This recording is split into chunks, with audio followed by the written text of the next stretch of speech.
Hi, very good evening to everyone. My name is Shahid. I welcome you all in another interesting video of polity. आज से हम क्या करेंगे, polity और history के class mixing में लाएंगे।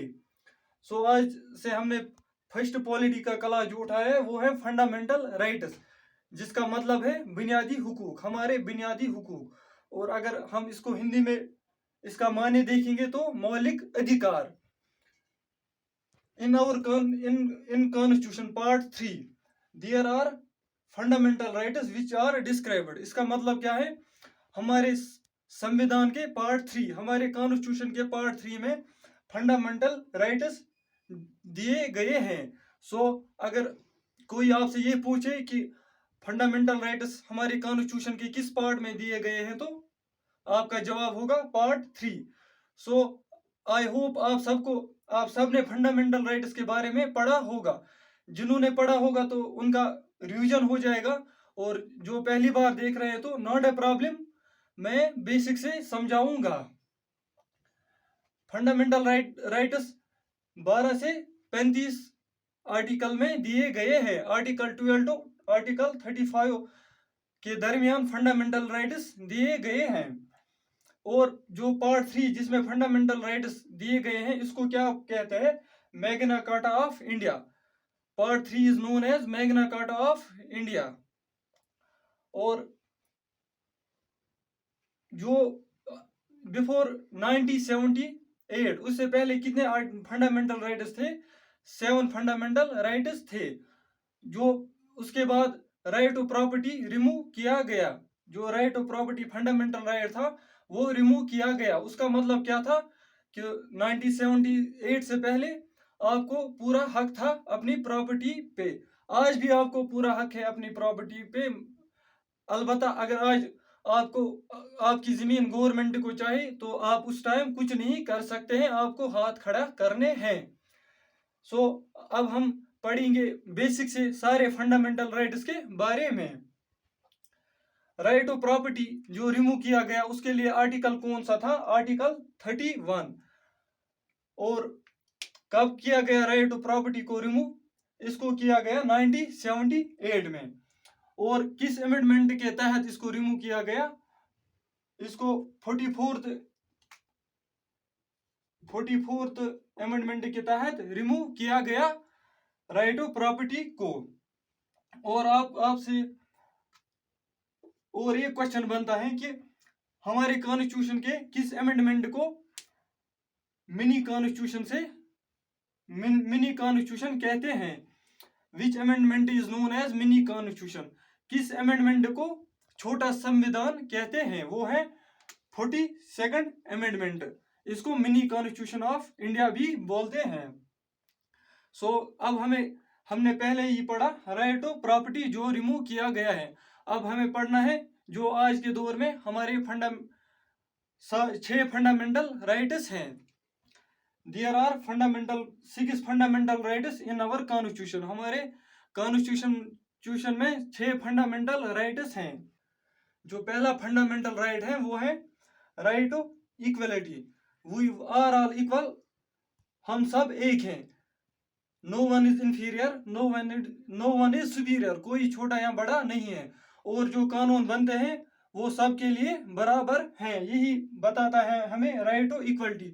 और इसके लिए कौन से आर्टिकल दिए गए हैं? आर्टिकल 14 से लेकर 18 तक दिए गए हैं राइट टू इक्वलिटी के लिए। उसके बाद जो सेकंड फंडामेंटल राइट है वो है right to freedom. Right to freedom इसका माने क्या है कि हम भारत के किसी भी कोने में घूम सकते हैं। हम कश्मीर से लेकर कन्याकुमारी घूम सकते हैं, अरुणाचल प्रदेश से लेकर गुजरात तक हम घूम सकते हैं। मेरा कहने का मतलब है कि नॉर्थ टू साउथ हम कहीं भी घूम सकते हैं, और ईस्ट टू वेस्ट भारत में हम कहीं भी घूम सकते हैं। यही है राइट टू फ्रीडम। और राइट टू फ्रीडम के इसके लिए कौन से आर्टिकल दिए गए हैं? Article 19 to article 22। जो हमारा तीसरा फंडामेंटल राइट है वो है राइट अगेंस्ट एक्सप्लॉयटेशन। इसके लिए आर्टिकल दिए गए हैं 23rd एंड 24th। और जो हमारा तीसरा फंडामेंटल राइट है वो है राइट अगेंस्ट एक्सप्लॉइटेशन। ये हमें क्या बताता है कि इससे स्लेवरी सिस्टम को खत्म किया गया है कि गुलामी गुलामी कोई किसी को गुलाम नहीं बना सकता है। राइट अगेंस्ट एक्सप्लॉइटेशन, और इसके तहत चाइल्ड लेबर को बैन किया गया है। जो 14 साल से पहले बच्चे को मजदूरी कराएगा उसके लिए भी वो भी पुनिशड अगेंस्ट लॉ होगा, और जो बच्चा खुद करेगा वो भी पुनिशड है। यही बताता है राइट अगेंस्ट एक्सप्लॉइटेशन। और उसके लिए आर्टिकल कौन से दिए गए हैं? Article 23 and 24। और जो हमारे चौथा फंडामेंटल राइट है वो है right of freedom of religion, कि भारत में आप कोई भी धर्म मान सकते हो, चाहे आप इस्लाम कबूल करना चाहते हो, आपको मतलब कोई रुकावट नहीं है। हिंदुज्म चाहते हो तो उसके लिए भी आपको कोई फोर्स नहीं है कि आप किसी भी रिलीजन में एंटर कर सकते हो। ये हमें बताता है right of freedom of religion. ये इसके लिए आर्टिकल जो दिए गए हैं वो है आर्टिकल 25 से लेकर 28 तक। और जो हमारा फिफ्थ फंडामेंटल राइट है वो है right for culture and education. इसका मतलब क्या है कि 14 साल तक हर किसी को मुफ्त एजुकेशन है, फिर चाहे वो प्राइम मिनिस्टर का बेटा हो या किसी मजदूर का बेटा हो, सबको 14 साल तक फ्री एजुकेशन है। और इसके लिए जो आर्टिकल दिए गए हैं वो है आर्टिकल 29 एंड आर्टिकल 30। और जो हमारा लास्ट फंडामेंटल राइट है वो है राइट ऑफ कॉन्स्टिट्यूशनल रेमेडीज।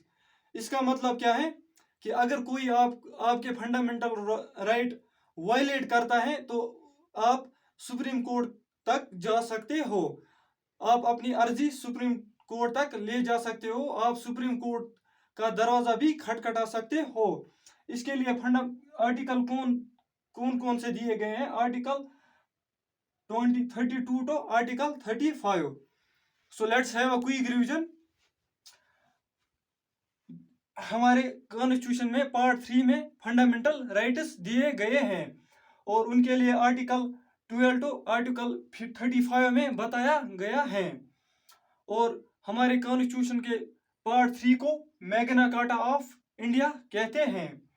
और बिफोर 1978 उससे पहले 7 फंडामेंटल राइट हैं, और आज के दौर में 6 फंडामेंटल राइट हैं। और जो रिमूव हुआ वो है राइट ऑफ प्रॉपर्टी। और इसके लिए कौन सा आर्टिकल था? आर्टिकल 31।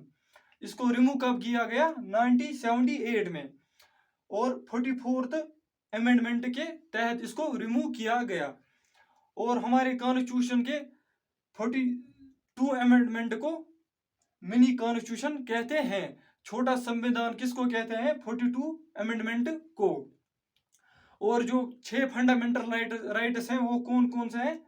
राइट ऑफ इक्वालिटी, इसके लिए आर्टिकल 14 से 18 तक दिए गए हैं। और जो दूसरा है वो है right of freedom. Right of freedom के लिए आर्टिकल 19 to 22 तक दिए गए हैं। और जो तीसरा फंडामेंटल राइट है वो है राइट अगेंस्ट एक्सप्लॉइटेशन। इसके लिए आर्टिकल 23 और 24 दिए गए हैं। और जो चौथा है वो है right of freedom of religion. Right of freedom of religion के लिए आर्टिकल 25 से 28 तक दिए गए हैं। और जो फिफ्थ है वो है right for culture and education. इसके लिए आर्टिकल 29 एंड 30 दिया गया है। और जो लास्ट फंडामेंटल राइट है वो है राइट ऑफ कॉन्स्टिट्यूशनल रेमेडीज। इसके लिए आर्टिकल 32 to 35 में बताया गया है। सो आज के क्लास में हमने फंडामेंटल राइट्स को बेसिक से देखा, और नेक्स्ट क्लास में हम इन सारे फंडामेंटल राइट्स को 1 by 1 पढ़ेंगे। 1 by 1 हम सारे आर्टिकल्स को डिस्क्राइब करेंगे। सो अगर आपको वीडियो अच्छा लगा तो वीडियो को शेयर करो, और चैनल पे नए हो तो चैनल को सब्सक्राइब कीजिए। Show your support and love, keep smiling, keep shining, wish you all the best.